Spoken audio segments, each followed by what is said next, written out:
Okay.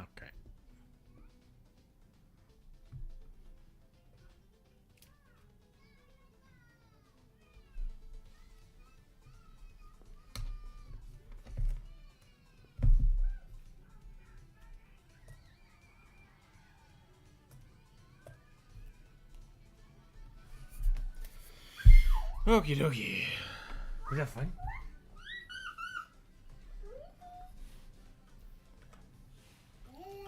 Welcome in, everybody. Oop, turn that down a little bit. Move this microphone over here. I wonder if I should just push that over there. Let's try that. Let's see what. Over here, like this. Oh, there's a cable in the way. There we go. All right. This is a viewer suggestion today. It is Wednesday. We're going to go ahead and start off with some rugby sketches. We're going to go from there.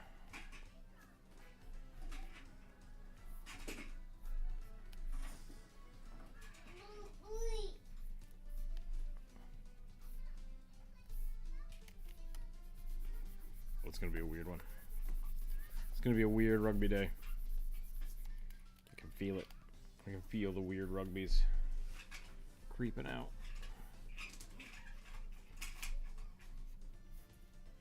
Ooh, would help if I was in the Discord.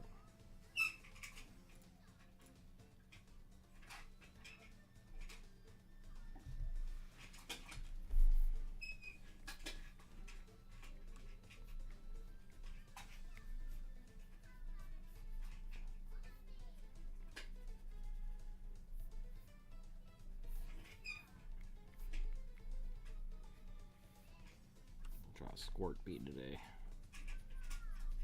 Squirt.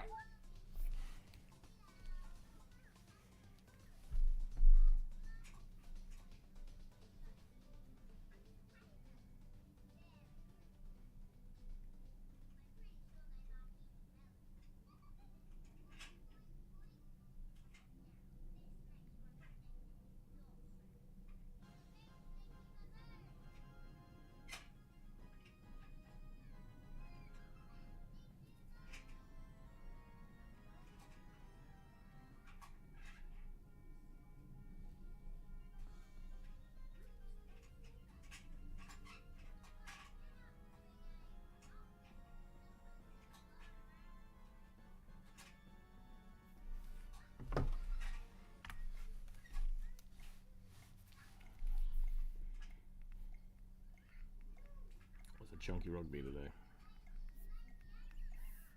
Should we do big ears or tiny ears? Let's look. I think big ears. Big ears are the way to go.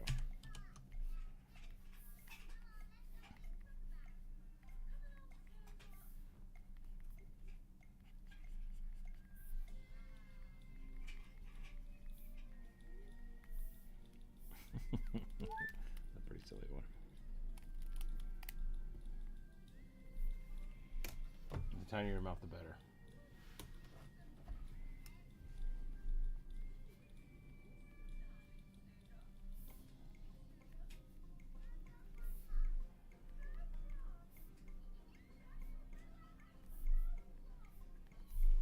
Nope, no eyebrows. Okay.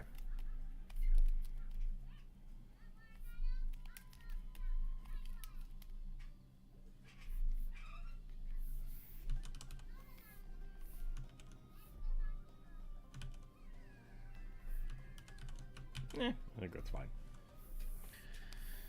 Hope everybody had a wonderful, wonderful weekend. Feels weird that it's Wednesday already. It's been a very strange week for me. I very much like this weird, like, top-heavy shape. Maybe I can make a crab that looks like this. Hold on.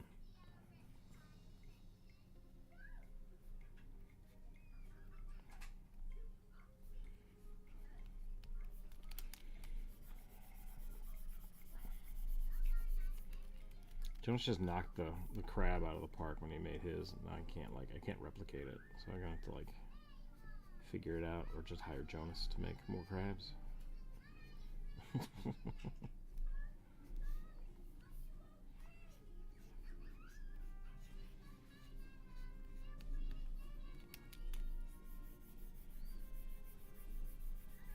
Crabs are such a weird shape.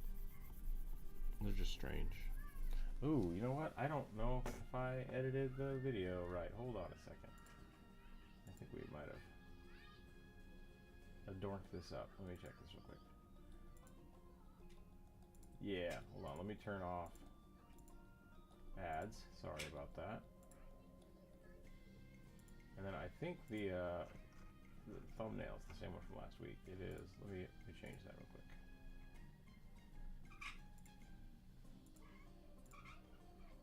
There we go.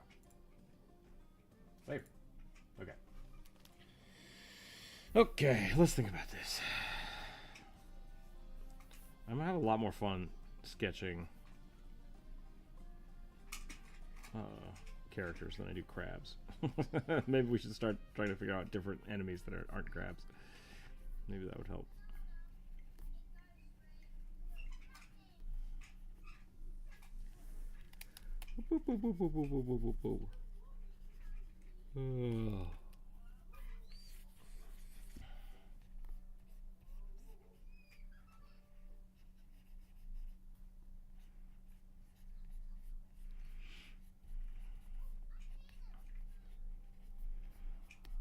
Draw James's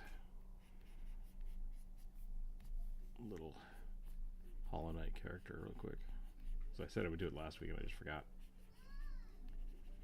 So we'll do a quick sketch like this.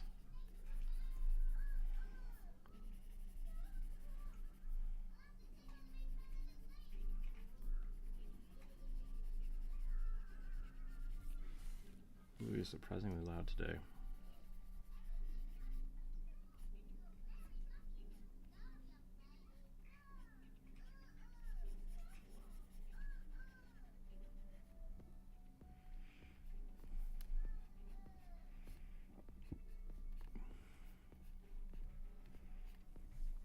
There we go.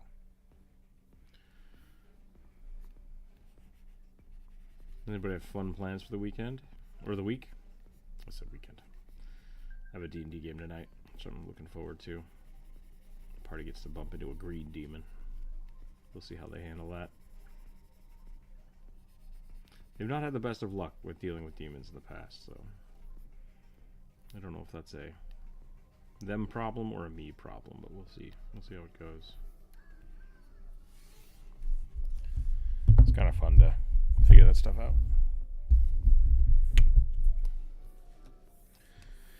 All right, little tiny bug boy. Let's do one crab. Let's do one crab, and then we'll jump in to the viewer suggestion.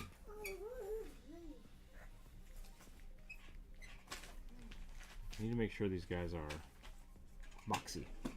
Boxy is what we're going for here. Mr. Crab, but 3D. That's what we need.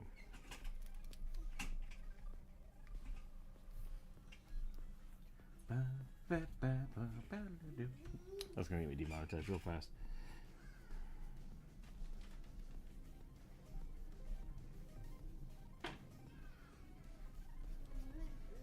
Blah blah blah.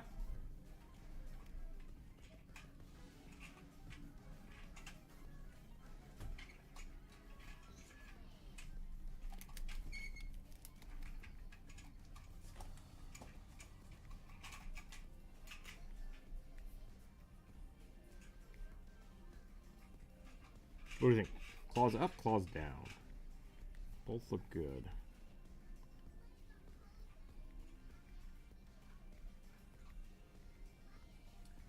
Giant arachnids.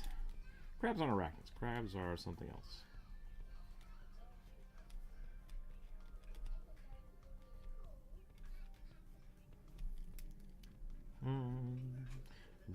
Bionic, welcome in. Yeah, I'm doing alright. Trying to get more sleep, but not being successful at that. Otherwise, doing alright.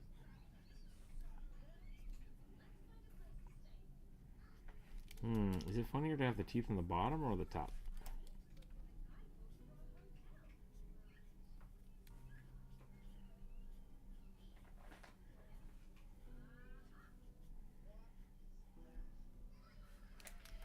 Maybe the little tiny arms. Maybe little tiny arms would be the thing. Let's try that. Now it looks like it's got a mustache. Which, that's not terribly wrong.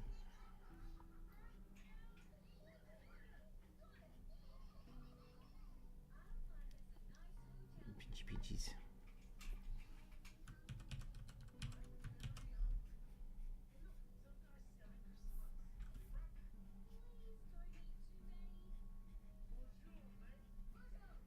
Bonjour. Okay. My little crab man. That's all I got today. All right, let's do some viewer suggestions.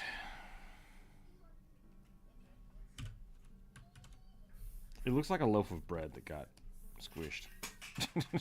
That's what I've done. I've drawn a loaf of bread. Top. Yeah, I think the top is better. All right, roll the dice. Here we go. We gotta do the viewer suggestion. If you are new here, don't know what's going on, we basically take the suggestions from the community posts or from the live stream, and we put them on a list. We roll the dice. I rolled a 2 this time, so we're gonna be drawing a Dragonborn that is the leader of a clan that is run like the Mafia. Mafia Dragonborn. So, if you have a suggestion, let me know. We'll throw it on the list. If not, don't worry about it. We'll keep going. So, here we go. Dragonborn Mafia, huh?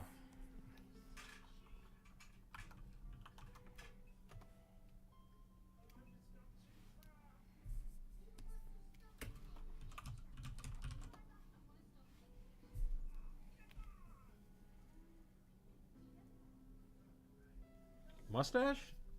How do we do that?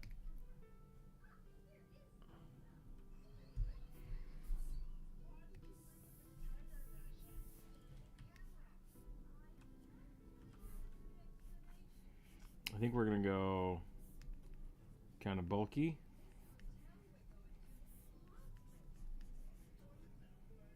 Kind of bulky. Kind of square. Do a lot of underjaw here. Burp, burp, burp. Instead of slick back hair, we'll do like slick back horns.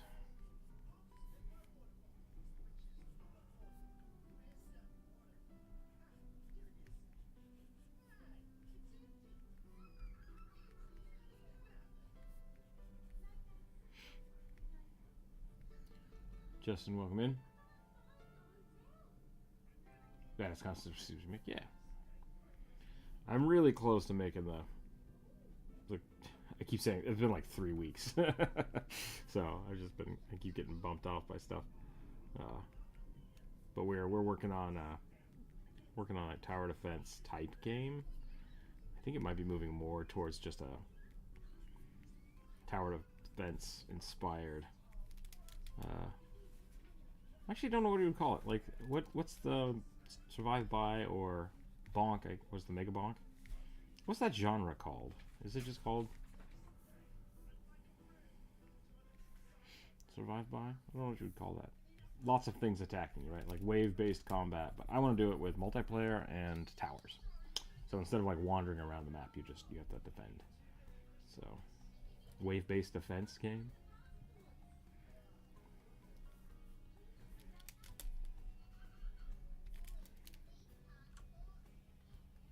Surprised there's no Dragonborn Mafia in D&D. I mean, this is not a critique.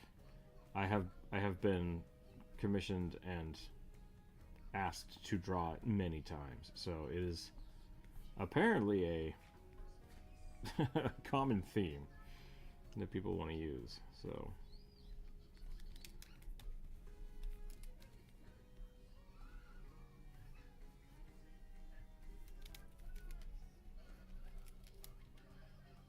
Survivor is the genre. Okay. Yeah. So I'm making Hello. Hello. Making a team Survivor game. I don't know what's going on. I'm like, my volume is all over the place today.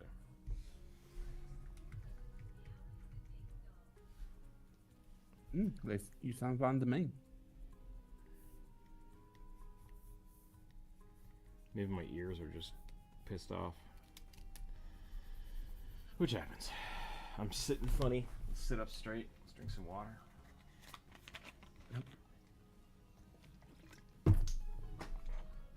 How are you today? I'm alright.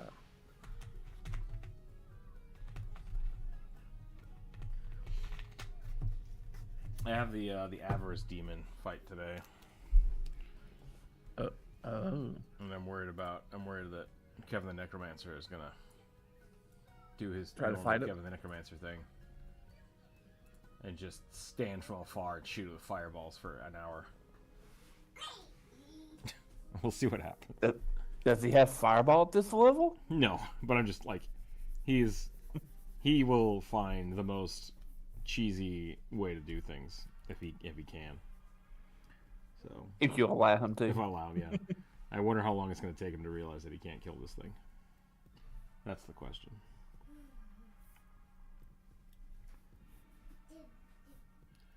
We'll find out.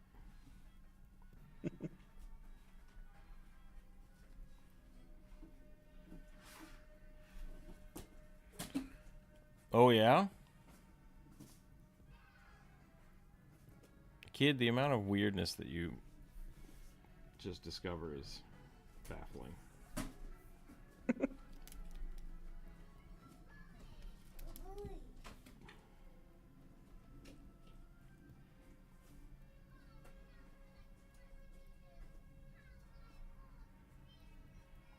We're going to try to put him to bed later today, so that's why he's running around while we're streaming. Mm-hmm. We'll see if that works.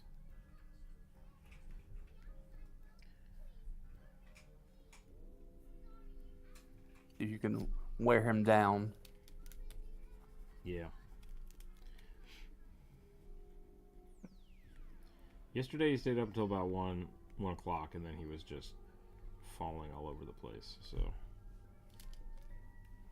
This is the weirdest Dragonborn. I was trying to do a different phase angle, and I'm not very happy with it. It's not bad. It's just not... I wanted Squart, but I think Dragonborns need some neck.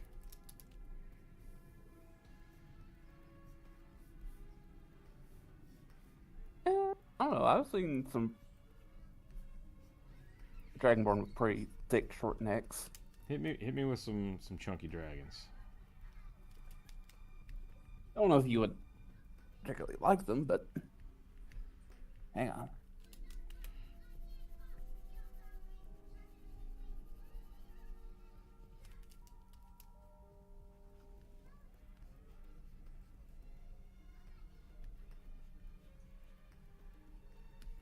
Could also be that I just have this angled wrong.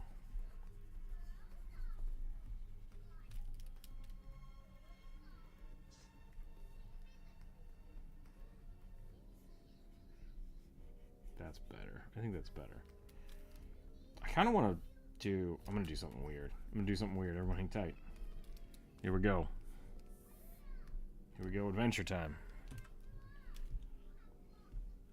Yeah, that's not bad. We're going to go mostly jaw. We're going to bring the teeth all the way up here.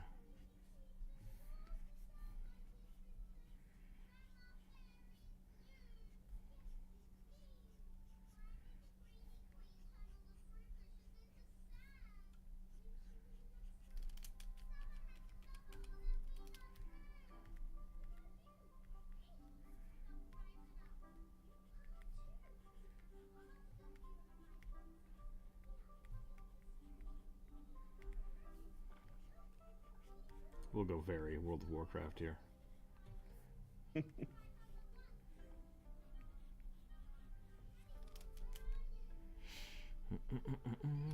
I got the thing we were talking about yesterday as a gift, so I can't say what it is. Mm-hmm. Because someone might be listening, but I got that for Christmas for them. Right. Very nice. So that will be cool. Just means I don't get to look at it for a while. Yep. Hey, at least you'll be able to actually look at it. Yeah. Yep. When it comes in.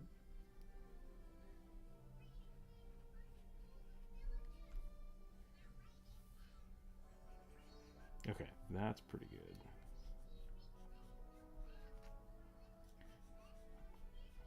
we just do giant bow tie?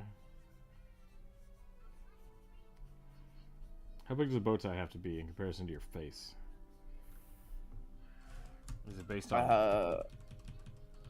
as someone who has wore a bow tie, like, they tend to be rather small. Maybe Bill Nye is just the one that wears the big polka dotted bow tie. I mean, those are like normal sized bow ties. Are they? Okay. There's like, yeah. Like, are you meaning like a comically large bow tie? Well, I just mean, like, is it based around the size of your face or the size of your jacket? It's based around the size of your neck. Okay. Because, like, you'll have to, like... Sometimes they're adjustable, other times they're not super adjustable. But, like... I've had that problem with ties. Where ties are just always too long for me. Yeah. I'm just not a tall dude. But, like, a lot of it has to deal with either, like... how long it is. It's, like... If it's not super long, you just can't tie it. And, like, how wide the flaps are. Okay.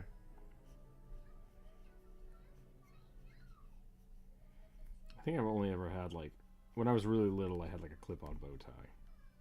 Yeah. That was the only Which bow those tie tend to be rather small. Clip-ons, at least, do. Sure.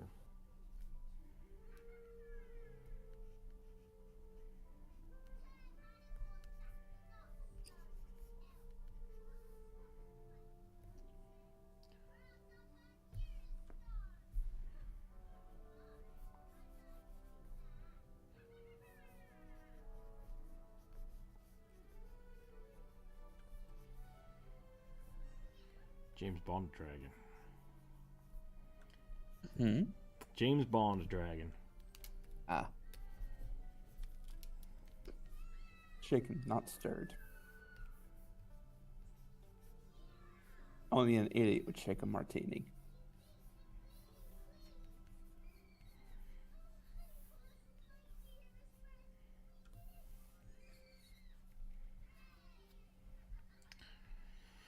I used to try to drink martinis. What kind? Just regular, dirty It's gin the worst one to martinis. start out with. What? The worst one to start out with, is that what you said? Yeah, I love because so olives. dirty. I don't know if you know this, but a dirty martini has like olive juice poured into Yeah, it. yeah, exactly. Olive juice is Gross. amazing.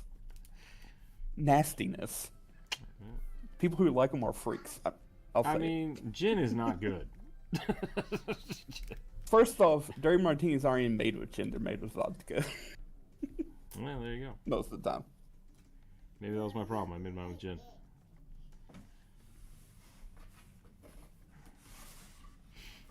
All the 'Cause, like- components of a martini seem like it would be fine.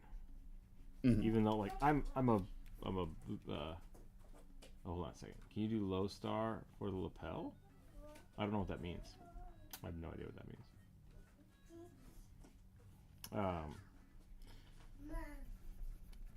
What was I saying? Oh, vermouth Martini. is like just dryness, right? It's great. Gin, interesting. Olives, awesome. Put it all together, and it's just kind of like, man, I don't know. Yeah, the thing is, the olives came a lot later and was mostly for vodka martinis. A gin martini normally just has like a lemon or orange twist, which is where you take like orange rind off, Yeah. like not like with the pith, but like take a knife and pull it off, and you I've been a drop bartender. I it know what in. you're talking about. Yep, I wasn't sure, but yeah. They've actually like lessened. They've old martinis used to be like 50-50 mix of like vermouth and gin. It's like half ounce of each, or whatever proportions are you using. But people are like, we don't like vermouth, so we're just gonna like cut it back to like a drop. Yeah, it's not much anymore. Mm-mm. I mean, I don't drink anymore anyway, so it doesn't matter. But You know, someone like you should probably not be drinking gin or vodka. I went through a phase of martinis, and then I did a lot of just whiskey, and then I just stopped drinking. Yeah. I can't imagine you drinking a martini. Even I don't drink martinis. Mm. And I actually like gin. Simple, it's fun, it's yeah. Like, It's an excuse to buy a tumbler if you shake them. which I don't fully understand why he always said shaken, not stirred. It was a mistake, It's like- and they just kept it. Because like you don't shake martinis. Nope. You just stir them. It was a flub. It was a flub they decided to keep.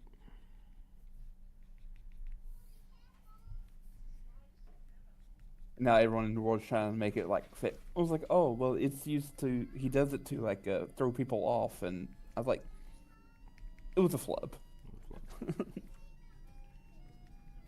Good evening from Denmark. Roman Alexander, how are you?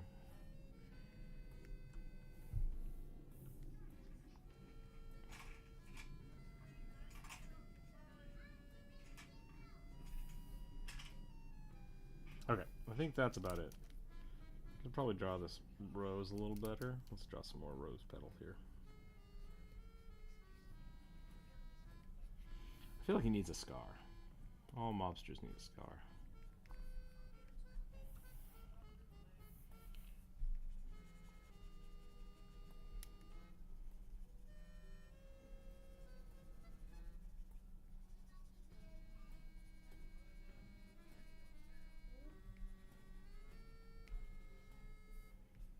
How else can they be Scarface?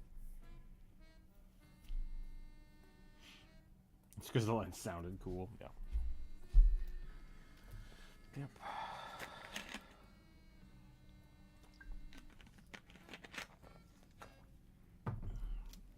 I guess Scarface technically. I don't know if he counts as a mob boss. Do you count Scarface as a mob boss? I'm pretty sure he is.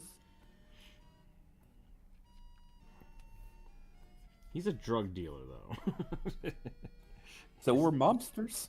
Well, no, but I'm saying like, is the mob a specific type of like mobster's fine? Yeah, like if you say mobster, I'd say mobster. But like a mob boss, like a mob don, is that more specific than what Scarface is? Let's see. Let me see. He probably wouldn't be counted as a mob boss because generally, to be a mobster, you're either Italian, Irish, or Russian. Yeah, that's kind of what I was thinking. And Tony Montana is Cuban.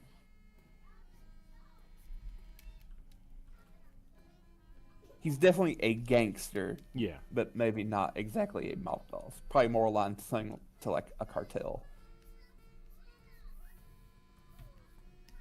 Okay, I think I'm good with that one. We're gonna move on to the next one. Put that over there. I feel like I'm gonna do this real quick, just because I want the jacket to be dark. I think it'll make him look a little better.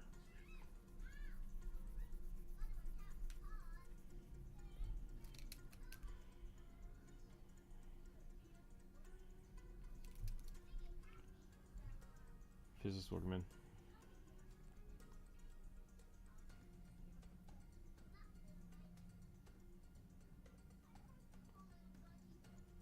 Witch cat, huh?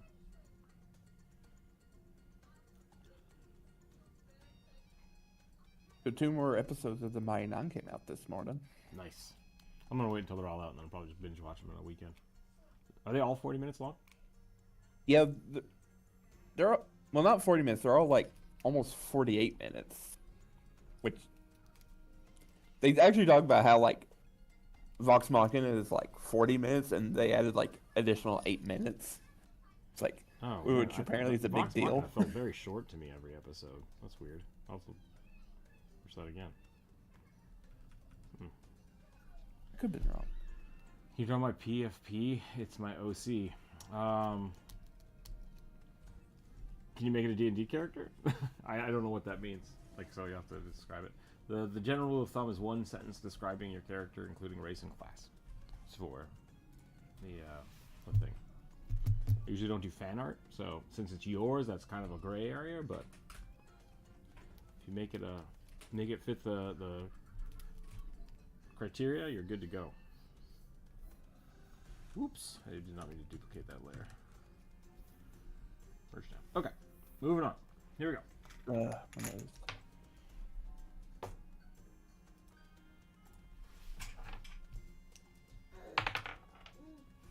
A dwarven forged cleric with a half robotic face. Isn't Dwarven Forge the tile company? It is. That's funny. Like It's because like pieces. that the sentence is still technically correct. A dwarven forge. Comma. Forged cleric. Forged cleric, right? Yeah.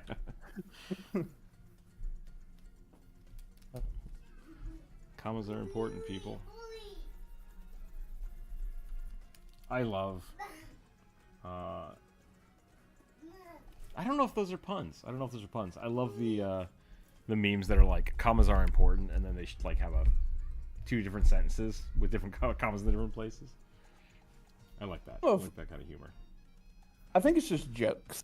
I think the term is just joke. I don't think pun is necessarily the correct term. Yeah, I don't think those are puns. But there I are like just those. jokes. I like those a lot. Okay. Robotic, half-faced dwarf forge cleric. Yep. Would he Sounds have a like a robotic chaos beard? dwarf. That's the question.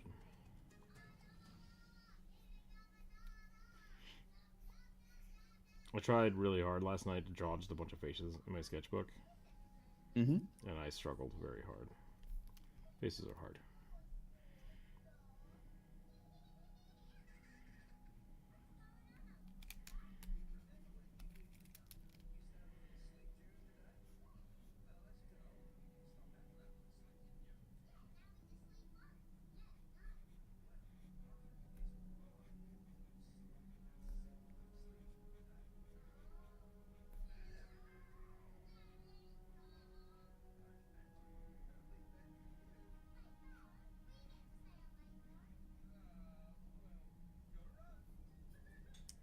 I guess it doesn't say which half. Could be. A bottom half.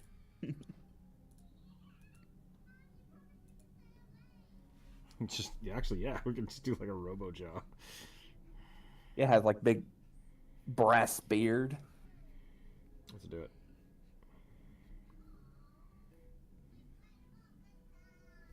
I feel like we're being a little technically pedantic by doing We that. are. But because you wouldn't say half of somebody's face if you meant their jaw. Oh geez, Yeah. that already exists. Oh, that's a full like ironing. Oh yeah. There's in Age of Sigmar, which is like a Warhammer game. Mm-hmm.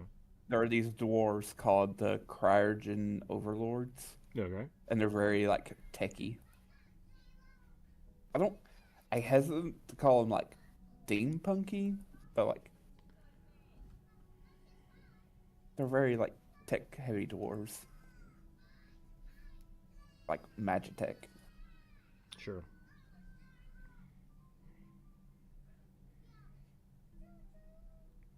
I'm glad that term exists. Magitech. Yeah. It's stupid, but I like it. I like it. Yeah, I mean, what else are you gonna call magical technology? Technology. We harness magic. You mean electricity? No, it's magic. All right.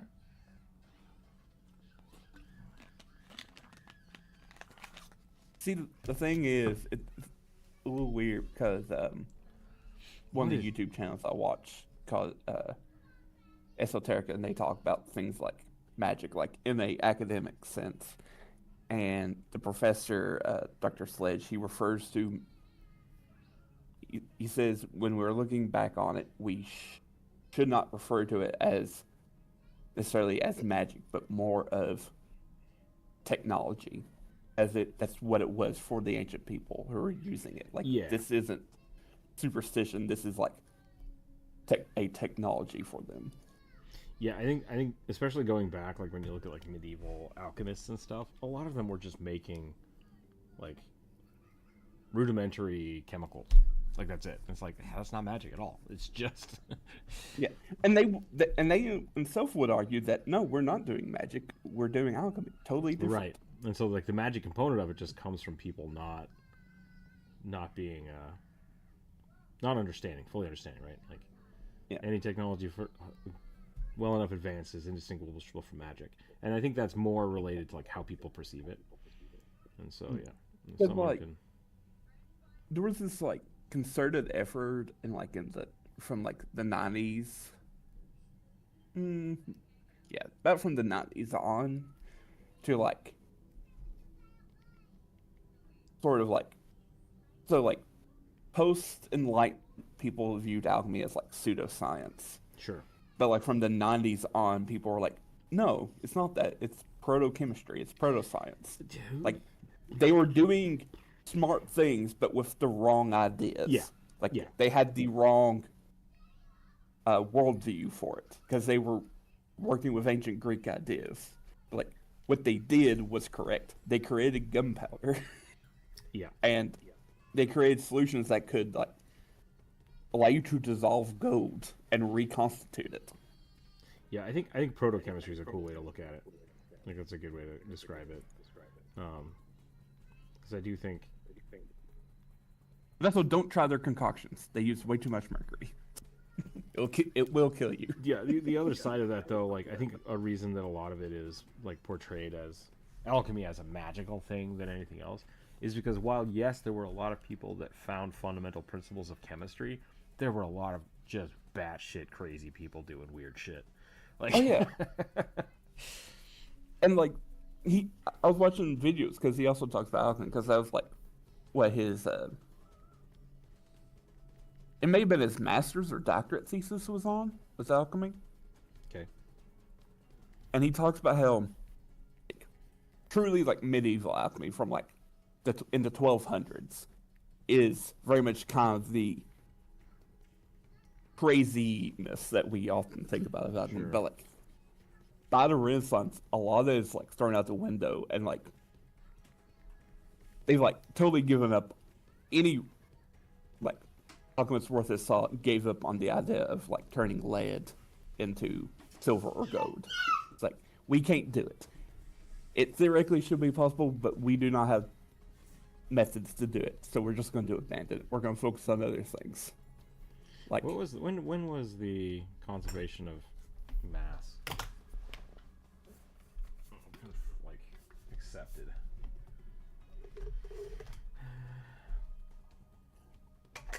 You need some water? You can have some. law of Here you go. conservation of mass or energy, Mass. or is that the same thing? They are separate. One is physics and one is like more around astrophysics. No, they're both physics. I think they've been unified into a law of conservation of energy and mass, but I do think they have to be separated as a... Oh, that's just helpful. Sorry. No, not you. I was looking up the history, and they're like, oh, some of the earliest proponents of this idea goes all the way back to 520 BCE Yeah. in India. And just like, okay, that's not helpful. But the 18th century, so that'll be the 1700s. Okay. It's kind of when they started, I guess, hammering that out. Which is basically when alchemy kind of gave way to chemistry. So.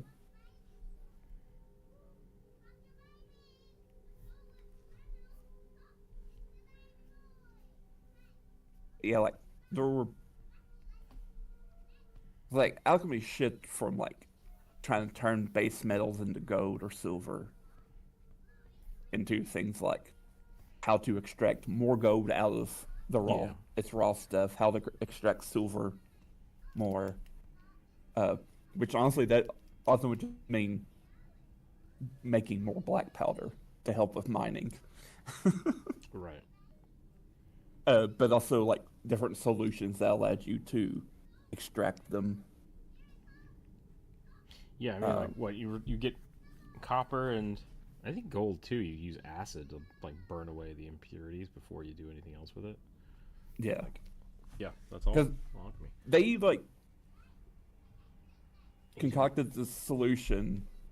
I don't know if solution is the technical term for it, but a liquid called aqua regina. Yeah. It's like the queen's liquid. And anything with gold in it extracts the gold out. And like turns it from green to red. Yeah. And you can like reverse that. That's how like people saved their Nobel Peace Prize from the Nazis, actually. Oh, that's right. They melted him down. I remember that. Yeah. Transmutation. Yeah.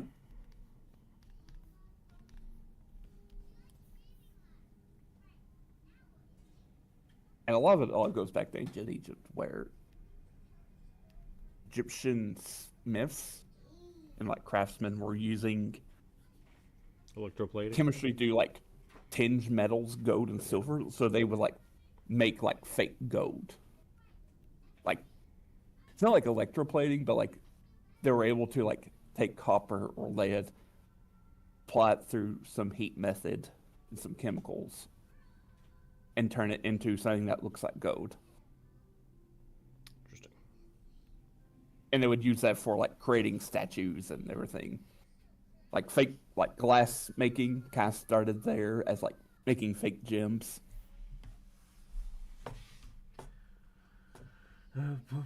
Not so much as a way to like fool people, but just as a way to like, because those things are rare, and every temple needed like a special statue of their god, so they're just like, well, we'll use these, what they would probably assume magic, or to change these metals into gold or silver so we can create more statues. Okay.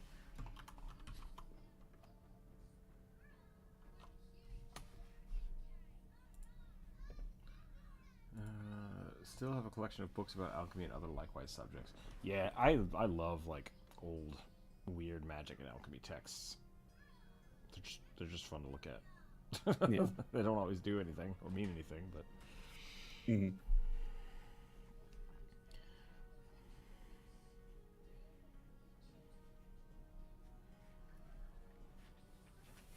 He also talks about like spiritual alchemy, which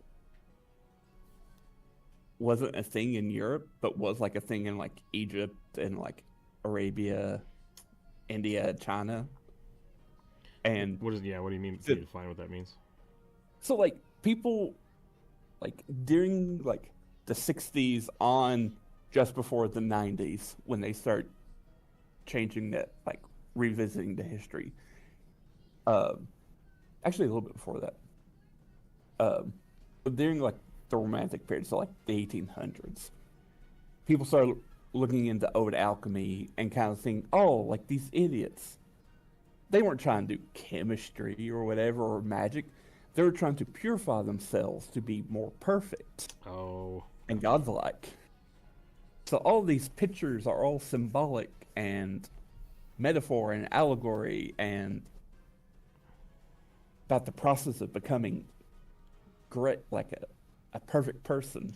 that goes into like the deep like the Full Metal Brother alchemist. I see what you're saying. Spiritualized side of it. Okay. Like making the perfect which man. wasn't a thing for the European alchemy, like until like the very like last end of it, where like there were like kind of mystical theologians who took the language of alchemy and like apply it to people, but like they were rare. I'd heard something a long time ago, so this could be total bullshit anyways, but just like a lot of the early American snake oil salesmen that became like I don't think evangelical is the right word, but it might be the revivalist thing, like using really simple chemistry to like look at this thing changing and like mystifying people with it. That's kind of what I thought you were talking about, but I don't know if that's the same thing, because that feels more charlatanesque regardless. Yeah, that's more like that's just a grift. Grift, yeah. Which there were some fake alchemists who were grifters.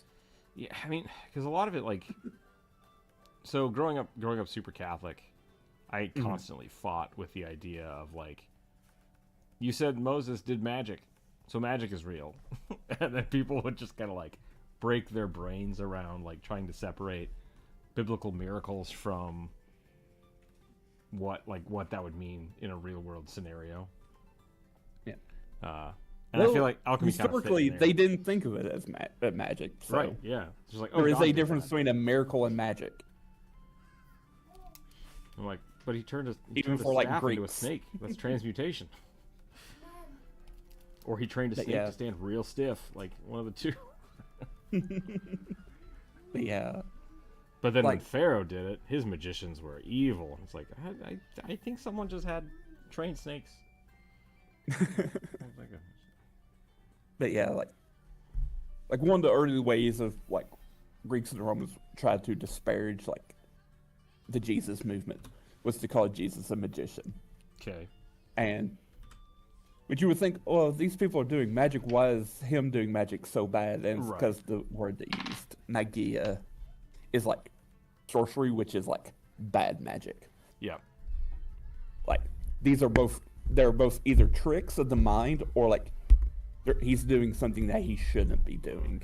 Like there's because it was the same thing. Like we talked about magic and bad magic. Yeah, like we talked about the white and black magic before, right? Like a lot of it is based around, like Jewish principles, which all starts from God, anyways. Mm-hmm. And the only difference between white and black magic, like good and bad magic in their definition, was that whether or not it was dangerous to do. So it's like, do not summon big demons because it's dangerous. It's like, wait, we're allowed to summon demons? Like, yeah, just don't do it. Just don't do it. But if you do want to do it, here's how you do it. But don't do it. Like, knock that off. Because right and left-handed paths, kind of. I think it was more of, for them, black magic, the quotation marks black magic, was just they wouldn't have called forbidden it that. magic. Yeah. Well, no, they did. They called it like the translation I have of it. They do call it white or black magic, and the black magic was just forbidden things you shouldn't do because it's too dangerous. Like you just like it wasn't inherently bad. It's just like, this is very dangerous magic, and it's kind of taboo to do it because it's so dangerous. So yeah. But it wasn't necessarily like, it wasn't evil because all magic came from God. All magic came from God. And so it was like, it wasn't necessarily morally bad. It was dangerous. Is the way to look at it. Yeah. Because like the one thing that like I think people get kind of caught up on is like, yeah, the Bible says don't do magic. Only reason it says that is because people were doing magic. Like, all the time. Mm-hmm. Yeah. If there's a prohibition, that means people are doing it. And often, that's how most everyday people did their daily, like, life. Like, oh, let me, like, make this, like, magic bowl to trap Lilith in so she won't get in our house tonight and make a mess of everything. So I'm going to bury it underneath my house. This is something I was reading about. I rolled a 6, which is a plague doctor, dragonborn alchemist who travels and fixes his mistakes from a war-torn world which he lives in. So, plague doctor, alchemist, dragonborn. I don't know how I'm going to do that yet. I'm going to figure that out. But for what we were talking about, the something that I thought was interesting is like the use of the word virgin, like in kind of like pop culture now, that very much means a untouched young woman. but like the word is used everywhere in those kind of old texts, and what it means is like everything you use has to be created and only used for the purpose of this spell, like from the get-go. And so by that means there were people that were doing nothing but making magical usable items. Like, Yeah. there was a whole industry of like, oh, go get these willow branches that were grown, harvested, and prepared solely for this purpose of this spell that shit tons of people do all the time. And it's just like, oh my god. Yeah. And like the thing is, like, everyday people did what we would call magic. They just wouldn't really think that sometimes. But like we have found like Christian spell scrolls from like Egypt. And like just trash heaps. Like it was so common that it was just like, oh, here's a necromancy spell. Or like, here's a spell to make someone a better singer and lute player. It's just like, okay. I love it. And it, like, it really doesn't go away. It just changes names. It turns into folk healing. See, so that's, like, I think that's where Catholic priests wouldn't mess with them. It's like, oh, it's fine. Yeah, that's where like the like I was saying, the like the snake oil salesman. I feel like that kind of stuff worked because it was already in people's lexicons, right? Like, oh yeah, a tincture that makes you just feel better is a completely viable thing. Like, yeah, like we often like kind of think of it like as the old west salesman selling stuff, but like a lot of it was just like whiskey mixed with herbs. Yeah, or cocaine. Like probably helped. Which, to be fair, like cocaine is technically a tincture until you weaponize it into a hardcore drug. Yeah. But a lot of times, like, yeah, willow bark. You're a witch.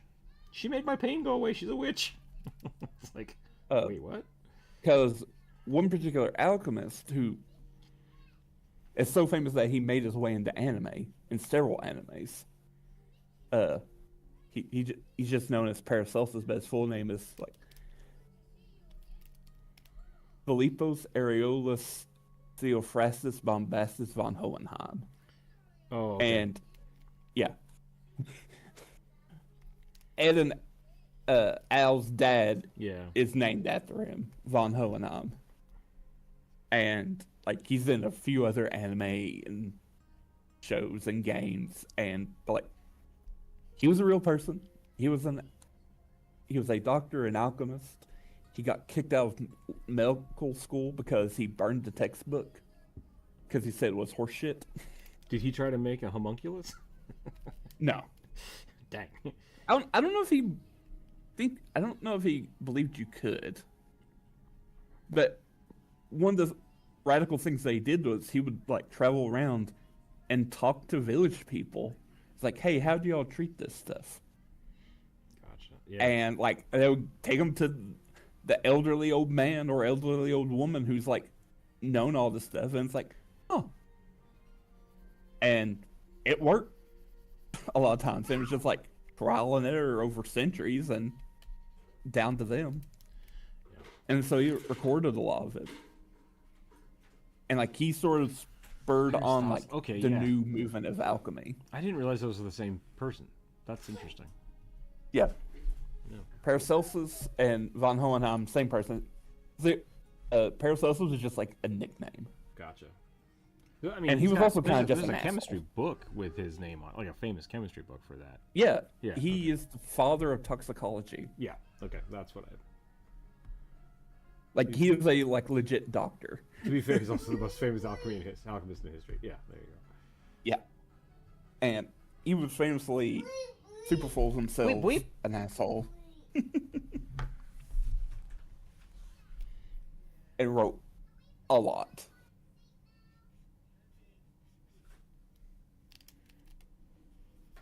Like he was a contemporary of like Martin Luther. Yeah, and like at a distance, he kind of respected Luther, even though like Paracelsus was still a Catholic, deeply heterodox Catholic. But they would hate each other if they ever met each other. Because they were both assholes. Yeah, there's for a long time, the church was the pinnacle of science, right? Like, and so I've read a lot of things about scientists who basically the only way to get the funding or the resources you needed to do science or math was to be religious one way or the other. And so there were a ton of old scientists who just didn't believe in religion but said they did so that they could work for the church. And I think that was always interesting.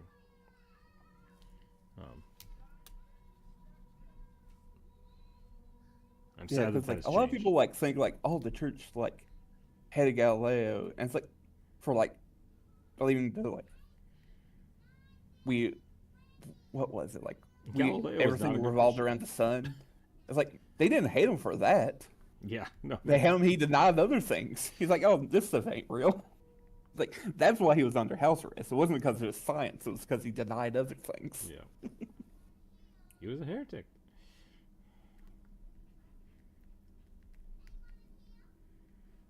Even they only put him on house arrest. They never actually executed him. Yeah.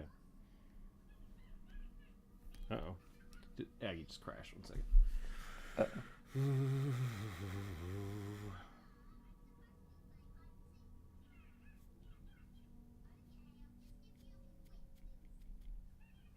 But yeah, I think it's interesting because like there are a few people who I don't think obviously no one deserves to be killed for anything they've ever said. But it's like there's this one guy who got warned like 5 times by the Inquisition, like, hey, stop this or you're gonna get in trouble, and refused to listen. He's like, oh, I'm immune to your risk because I know when I'm going to die and you can't kill me. Okay. Yeah, he was like what they referred to as a astral fatalist. Okay. Not like in all, no, my life doesn't have meaning. It's like everything is like determined by fate, which is something that Christianity rejects. Sure. Because Christianity's like, no, everything's dictated by God. So like, fate ain't God. Infallibility. And so he was like, oh no, like fate determined when Jesus was born, and like fate has power over God. That's all the things he would like teach in class. Interesting. Okay. And like in the hotbed of the Inquisition in Italy. It's like, dude. And what he really got executed for was less what he was teaching and more like he pissed off so many people. Like he pissed off the king.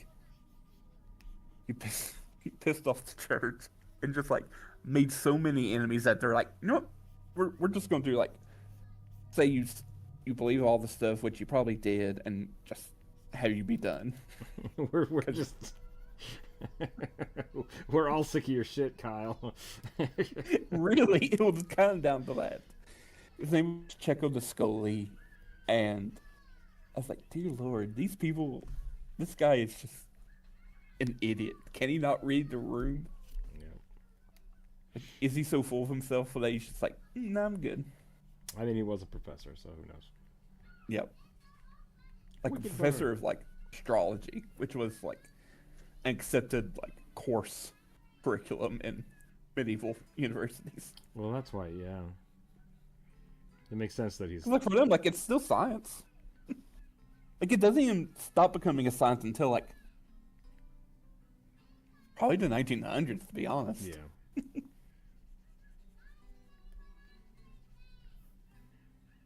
Because like, of course, the stars have to have something to do with our lives. They're just so present. They're dancing around and doing shit. Yeah, like they have to do something. What's up, kid? What's up? Yeah?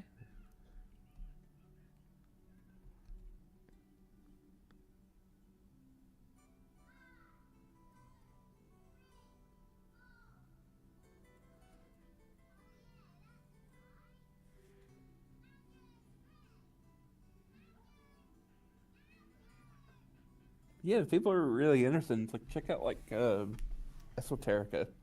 That's the YouTube channel. Yeah, I've listened to some of their stuff.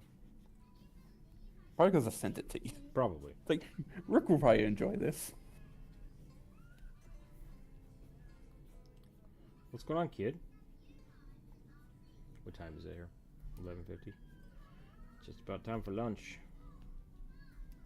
I'm gonna go warm up some pizza for the kid. I'll be right back. Bonjour.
Bonjour.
Okay.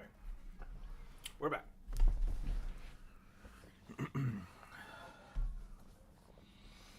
I feel like I've made the same character twice, but one's a dragon, one's a dwarf.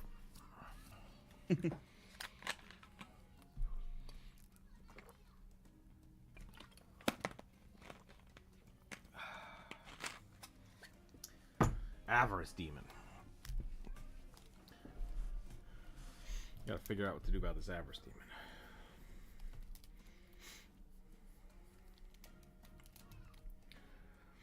I think that was a fun encounter for you guys, even though it didn't go the way I thought it would. It was a little weird. It's not often that you meet some big demon that you're not allowed to fight, you know? That can't hurt you. It's like, what do we do here?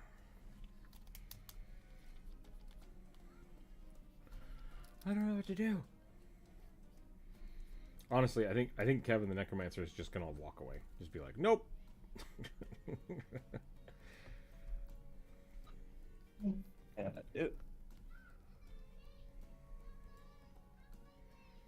I just don't know. I just didn't know what to do in that situation. Yeah. I'm just like, what?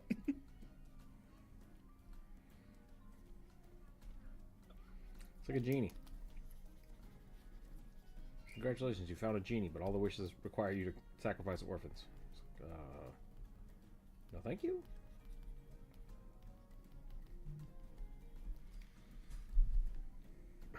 I once did something similar to Lars, which I might do again. That could be fun, but it was kind of a weird spurred thing, like off the cuff thing, spur of the moment, where I gave Lars the opportunity to take a demon pact. I gave him like a small chest with he was a gunslinger that was using magical guns, and I gave him basically a cursed gun. I'm like, this gun is cursed, and there's a little tiny like imp with it that is basically telling you like, tell me whatever you want, and I will trade you. Like, I will make you a deal. And I didn't tell him what the deal was. I was just like, let's make a deal. I want to work for you. Let's make a deal. And he just closed the box and never touched it again.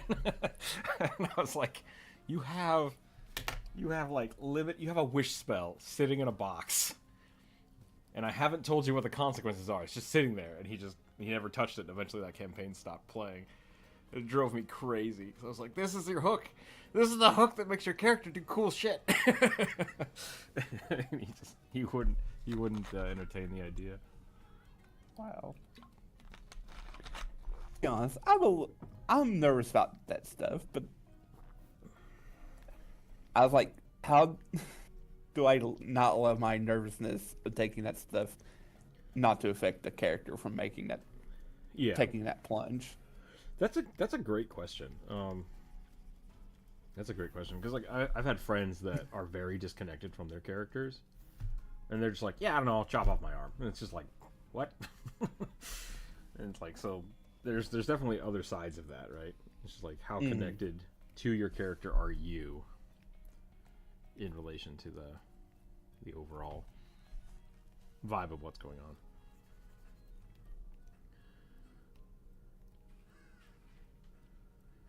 And that is a hard question. I like playing characters that are like morally aligned with myself. Like, what would I do in this situation? Yeah. Like, I don't know how to be evil. Sure. I know how to be petty. I do think there's But, like, also pettiness isn't necessarily being evil. Yeah. I think the other side of it is like, the problem with that mentality is like, you don't have I myself don't have the stakes that my character has, right? Yeah. So when you force somebody like, hey, blow up a building or worship a demon, it's like, well, all right, fine, I'll worship the demon, I guess. Yeah. I don't know. Like, the times when I've like thought of like making a evil character, I was like, all right, how do I do this? And just like, it always falls through because I'm just like, I can't do it. Even when I was like, oh, I'll worship an evil god, I always look for the least worst option. Yeah, like, I mean, no Urgathoa, no Lamash 2, I was maybe gonna just say that, one like, yeah. archdevil who's like not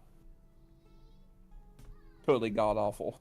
Yeah, Jump Rope's played a lot of characters that worships Urgathoa, and I think this is a lot easier than a lot of people give credit for, because it's like a lot of Lamashtu's stuff is not Lamashtu, Urgathoa Urgathoa. is just like lean into your baser instincts. Like, Yeah. you want to eat too much, do it. Like, you want to just be flippant and run around everywhere, just do it. Like, just enjoy life, because once it's done, it's done. And it's like, Yep. okay, like, But also, if you totally want to be undead, totally work towards it. yeah, because like you want to stay alive as long as possible, right? Like, you want to enjoy decadence for as long as possible. And it's really weird. Yeah. She is like hedon. It's weird to see like a hedonistic god of undeath. It's a little weird. All mortal pleasures all the time. Yep. But yeah, like you don't necessarily have to be a dick. Is kind of where I'm getting at with that. It's like, yeah. It's not meant, and I think a lot of people bump into that. Like, I can't play a lawful character, regardless. Like, that's the thing they're struggling with, whether or not it's good or evil, because they're just like they get too caught up on the, I have to be evil in everything I do. It's like, no, you just morally Some laws align aren't to evil. yourself. Yeah. That was I think my favorite part when Jump Rope played the first like real evil campaign. I'm like, you come out of this cellar, because that's where they started. You appear in this town. There's a guard guarding the door, but he is asleep. As in, I was just giving them an out to like get into the city. And she's like, "Cool, I kill him." I'm just like, Oh, okay. "Okay." As you slit this guy's throat, the little child across the street screams and runs off to get the guards. And she's like, "What?" And I'm like, I hadn't told you what the city looked like yet. You just saw a guard and you instantly killed him. I'm like, what the hell? And it like, they got away. It was fine. But like, that was the first like lawful stupid moment that she had of just like, I'm evil, have to kill everybody I can. It's like, that is not what we're doing. That's not how that works. We don't have to do that. Yeah. So it's just, and I think that's where people get tripped up a lot. Yeah. Okay, I think I'm done with this bad boy. Move on to the next one. Oh, a few more stitches. GG, welcome in. Oh, did I put that on the same one? I did. I don't know why Aggie is so finicky about that. Cause it's a bitch. Kidding. Spicy.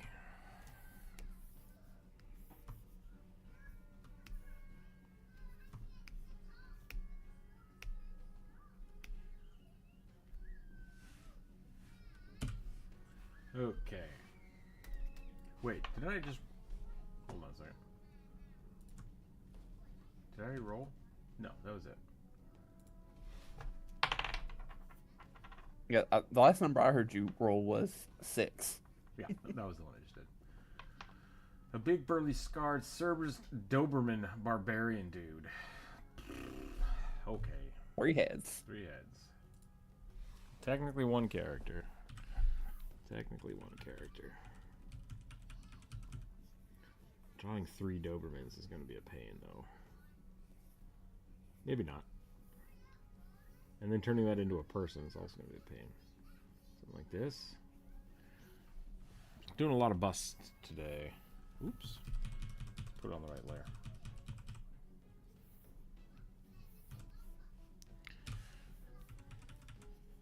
What are we doing really small? Something like that. That looks right. And then we'll do dog face over here, dog face over here. I'm a little more apt to draw like multi-limbed things than multi-headed things. Like the anatomically correct way to do it is like way complicated, and 3 necks just breaks everything, like everything. So I think it's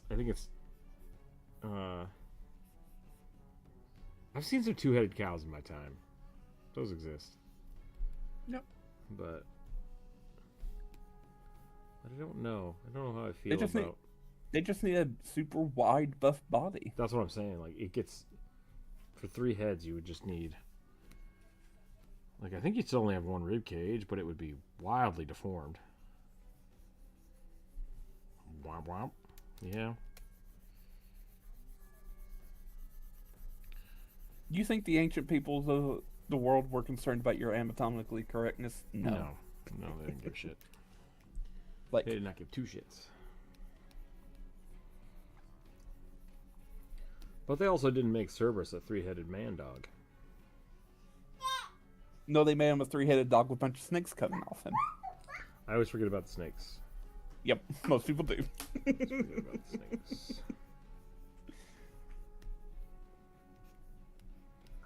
Those ain't And sometimes snakes. they're like 3 different colored dogs too. Yeah. There's a weird there's a handful of games I've played. I think even Hades does it this way, where like each head of the Hydra has a different thing or a different element to it. And I don't know. I feel like that's wrong. But they all should be the same. They should all be the same, otherwise they're not really the same creature. They're just like you're blending the Manticore in with the Hellhounds, you know.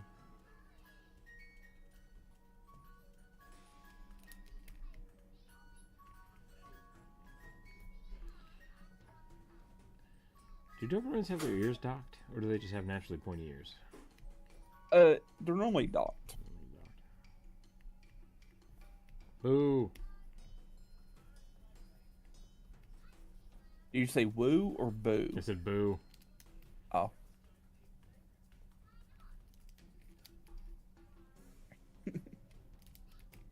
Let's see.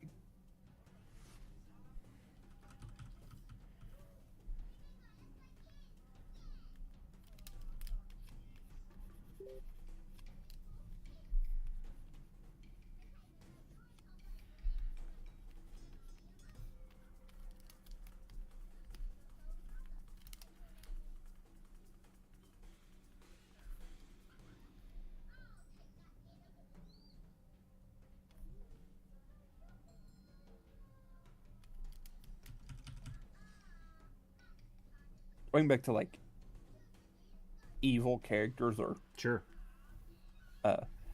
always ones that like make like a Nuremberg character. Okay, But tell me I more like- about Nuremberg. I hate the name too. Don't feel bad. It's such a kind of a weird garbled name. Yeah. So like he's sort of like a god of like rogues in a way, but like I thought he was like the god of secrets. Or is that? he is. So he's like, was it 1, 2, 3? It's like 4 different aspects, all like different names. So like, his Black Fingers aspect is like alchemy and like Okay. poison making. So like some alchemists will worship that aspect. You got Father Skinsaw, which only like serial killers will worship, Yeah. and just murderers.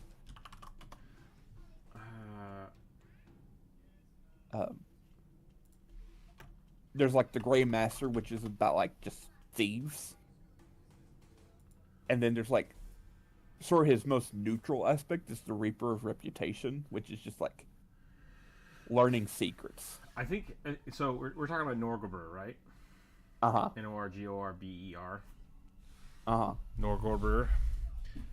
He's also one of the Ascended, so he was a Yeah. mortal who ascended the Starstone. I like him as a deity, and especially Yeah. since he was a person. Like rogues trying to ascend to be like him is pretty neat. But then he Yeah. kills anybody that tries to tell the secret. Yeah, because like no one knows what he looks like, and like even when like if instead of like the writing, they talk about like when anyone tries to like depict him, their like hands start trembling and like they like their vision goes blurry, and so like it just ends up like a blob. That's kind of it. That's cool. Like even just trying to depict them even wrongly is like a no for them. It's like, yeah, no, you ain't gonna pin me down. I always confuse his name when I hear it. I think about Nurgle from Warhammer. Oh yeah, which is also in Pathfinder. Is it? Okay. There's two of them. There's Nurgle and Nurgle. Nurgle's the goblin? Is that right? Is he the hobgoblin? No, god? so in Pathfinder, they were once the same being, Okay. but during Earthfall, they got split into two. Nurgle and who? What was the other one? Nurgle. Nurgle, okay. One is a demon and one is a devil. The stronger side is the demon one, and he's like this, like lion being, of like, he's like a sun demon. Oh. Yeah, and the other one is like a plague demon or devil. Nurgle's the plague demon, right?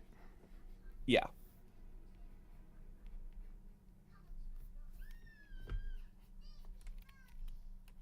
So like the plague one is spelled Nergal. The demon one, the sun one, is Nurgal.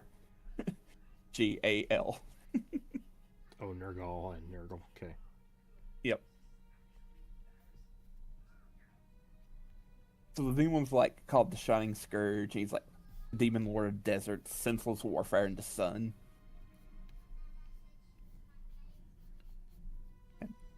It's like they're kind of like basing them off. There's like a Babylonian Sumerian god named Nurgle. Okay. He was like a god of the sun, the underworld, and plagues.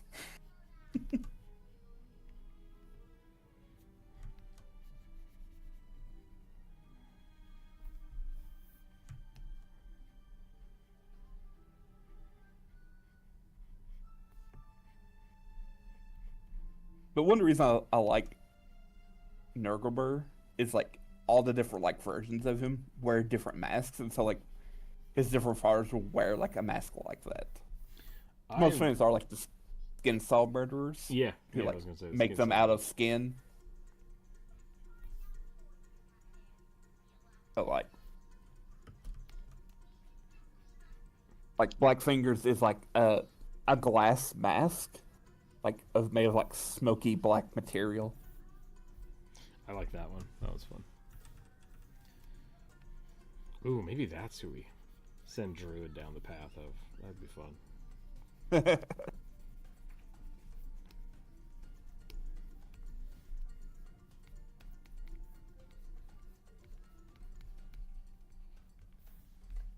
I think one of the reasons I like him is because like he has so many different aspects. Like any type of character could like be part of him.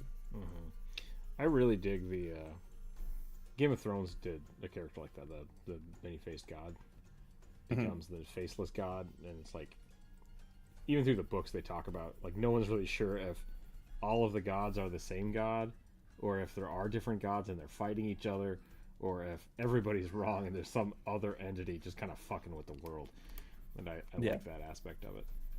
I'm just like, because like the seven, from my understanding, they're not seven individual gods, but like 7 aspects of the same aspects god. of yeah, sort of like a trinity, but with 7 parts to it. Yep. And then you have the and then you got the god. drowned god. The drowned god is different, I think, is a separate one. Yeah. I remember in the books, like the drowned god is the only one. Well, no, there are different aspects of magic that happen for each one, which is interesting. Because I never read them, but someone's reading like an excerpt from when like one of the Greyjoys, one of the older ones, I can't remember, maybe their dad or something, was was like dreaming of like he had a dream of his brother Euron, and who by the end of the dream is like kills like the drowned god and all the others, and like it's just Cthulhu. I'm just like, the hell, Martin. You have Cthulhu in this world too? Well, they have leviathans and stuff. Yeah. It's like the drowned god is kind of just like a squid. Yeah, giant squid. But this was just like killed it and it's like even bigger, and just like there's always a bigger fish. And this is when I learned like Euron Greyjoy is so much weirder and cooler in the book than the show. Yeah, in the show he just kind of comes off as a weird dude, like kind of lost his mind. And in the book, he very much is. So he's the younger brother of the king, right? So he gets nothing. So he takes a bunch of people and he leaves, and he sails around the world. And so he brings back all these weird magical things and weird people from all over the world, and his brother has that dream, and then he dies. Like, and I think the idea is that he went out and like supposedly became the drowned god. Like, it's never really confirmed or not, but like that dream is supposed to be very prophetic of like him going out, getting all of this crazy power, and then coming back. And he's the one that tears down the wall. Like another dream or not dream, but like another scene they were kind of reading out was like they're on the coast. I mean, they're always on the coast, let's be honest, for Greyjoys. Yeah, but, like, they're on islands. Yeah. He's like demonstrating one of the things he brought back, which is like a dragon horn or something like that. And like it incinerates the guy who blows it. Yep. It doesn't incinerate him. The hell? The guy that is blowing the horn, like, it withers him, right? Maybe it does burn him. I can't remember if it burns him or he just. I don't know. I just remember like it. In my mind, I kind of pictured like he was being like burned up from the inside out. Yeah, I think so. I think that is how they describe it. But like, it takes your life force to blow the horn. But that's the horn they used, I think, to take down the wall. Like, yeah, I just like. Old magic. What? There's so much cool old magic shit in that universe that just the show and they like doesn't scrubbed touch. it out. Yeah, in the show. In the show, they do like the one weird, the weird demon baby thing, shadow baby, and it's like that was weird. And also, that's probably why they stopped it. It probably took so many people out of the show. They're like, oh my god, what is this? And then just like, maybe that was a little too much. Yeah, because they cut out all the other like mysticism from the show up to that point, and then they were like, oh yeah, cool, demon baby. And it's like, that was weird. Yep, that strangles someone. You should have just sent an assassin. Yep. You should have just sent an assassin. It would have made more sense to the viewers. Yep. Unless you have like magic from there at the very beginning. Yeah. Something that I dig that is not in the show at all. Dragon glass, right? Is obsidian. Like, and in the book, when the dragons are born, all of a sudden, a property of dragon glass specifically is that if you give it human blood, it ignites and it burns. You can burn it like a candle. And so when the dragons were born, that started happening again, and everybody at the tower was just like super excited. And it's like, magic's back in the world. And so like dragons are inextricably linked with magic, and I think that was really cool. And they just don't talk about it. Like they did like these little like illustrated like vignettes. Yeah, about like background stuff, and they talked about it. Like the Maesters have like, there's one link of the Maester's chain that's made of Valyrian steel. Hey, don't chew on that, kid. And like the only way you can get it is if you've like studied magic, but it's like a flawed thing. It's like, oh, you just have to accept that magic ain't real, or will never be real again. Then you get your link. Because the test is like you have to light a candle of dragon glass. Yeah. And just like dragons are real. You have the weird warlocks, which whether they're doing magic or just drugs is undecided. Yep. You have the dryads, all the Yeah. freshmen. Three-eyed raven. It's just like it's there, but it's just like it's all like subdued. Yeah. Like, no, make it weird. Okay, I'm done with this bad boy. What Like time I is it? would have enjoyed it more if they made it weirder. Yeah, exactly. Which is why I dig the books. The books are really good. The funny thing about the audiobooks is that the guy that reads them only has 3 voices, which is really funny. He's got rich guy, peasant guy, and old lady. Like, old toothless lady.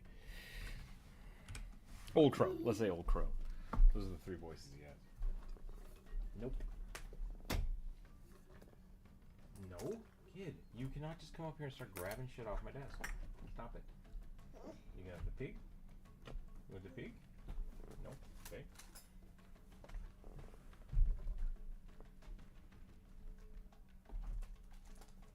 None of this stuff is for you. Yeah. It's not your stuff.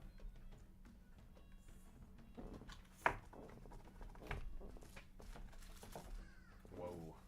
What time is it? How long have we been going here? Hour and a half? We can probably do 1 or 2 more. Yep. Well, I know where that cap was, and I think I threw it away, kid. So that sucks. Please stop. Stop it. Yeah. None of this stuff is for you. No.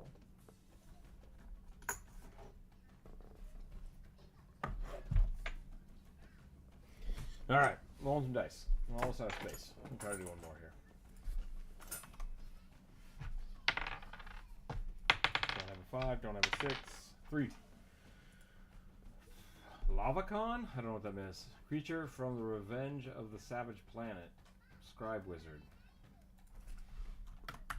If this just looks like a pizza, I'm gonna be real mad.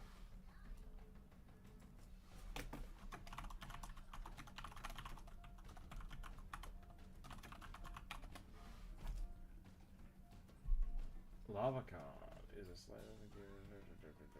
Okay.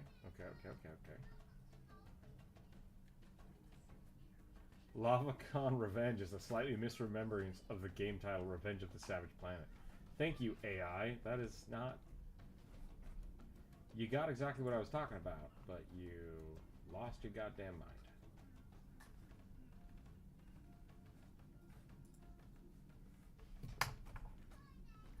This is not helpful.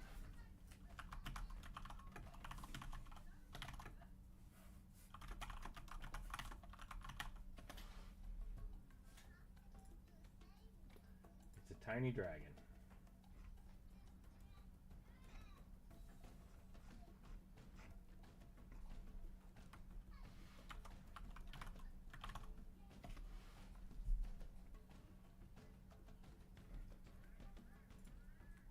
Okay, they're tiny dragons. Not a lava monster. That I'm okay with. Scribe Wizard, huh? Alright, we can do that.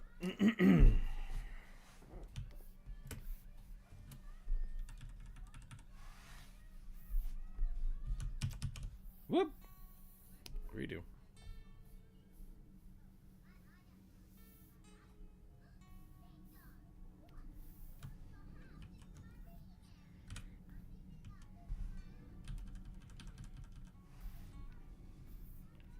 Avocon. Orange and hot to the touch. This dragon is orange and hot to the touch? Yeah. Interesting. I didn't read the things for it. It looks a lot like a kind of like a fairy dragon, or like a wormling. Yeah. Kind of like Oxalotl vibes.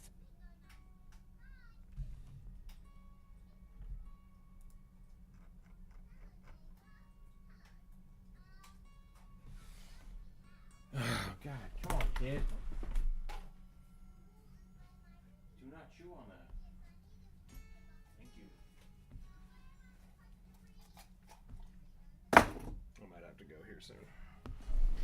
The boy is in not thinking chew mode, where he just grabs stuff and starts chewing on it. Was he a goblin now? Time for a nap. What's that? Was he a goblin now? Yeah, kind of.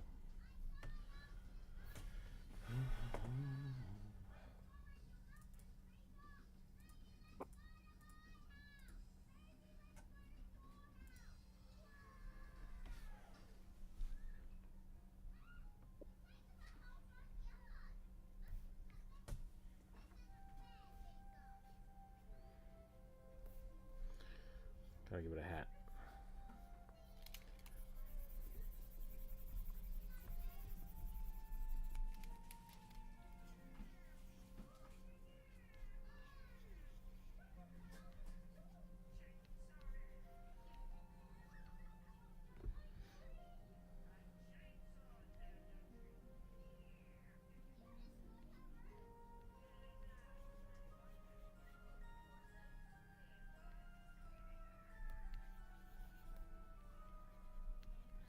It's like a tiny birdo monster.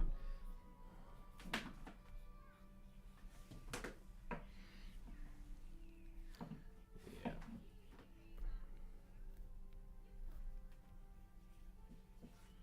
I do have to finish up a commission today. So I think I might, if I can get the boy to go to sleep, I might come back and work on that in Discord.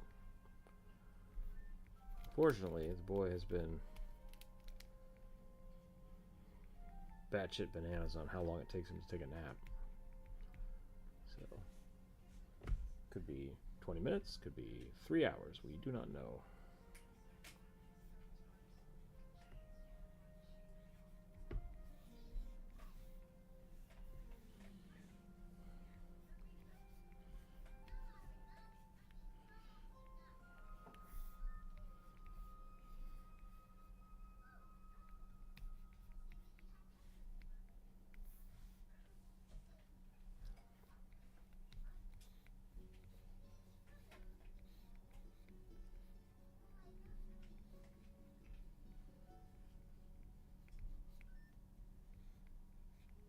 Kid, what are you playing with?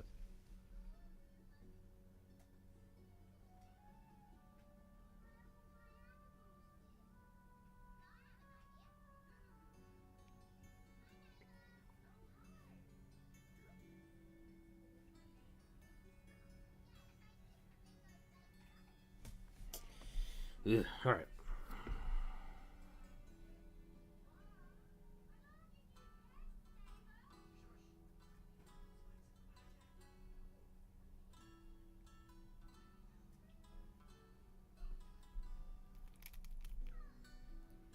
Did I tell you that? Oh yeah, I did tell you. Never mind.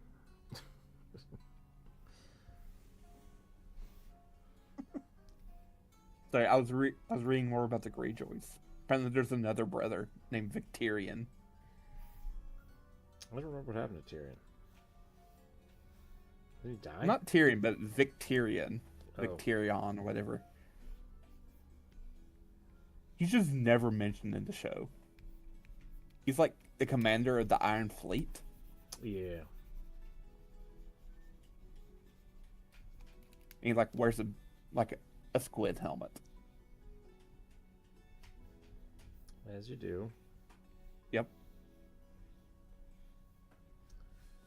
What is dead may never die.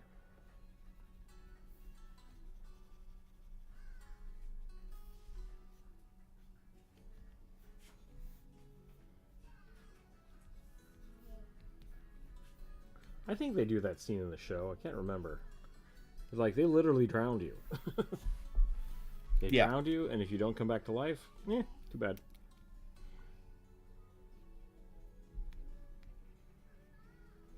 It's like when Theon Greyjoy returns, they drown him. Yeah.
Alright. I think we're going to call it there. Before the boy chews my controller to bits. Whoop. If you've not gotten your stuff drawn, we'll be back on Friday to do more sketches. Like I said, I'll probably be in the Discord a little later this afternoon, hanging out and drawing some stuff. So if you want to hang out then, you can. Otherwise, that's all we got, and we'll be back next week, or next Friday. So, God, it's already Wednesday. I gotta work on that. I got stuff to do. Thanks again for hanging out today. Corvus, thanks for hanging out in chat. I appreciate you. Remember to keep your dice on the table, everybody. Stay happy, stay healthy, and we'll catch you next time. Bye!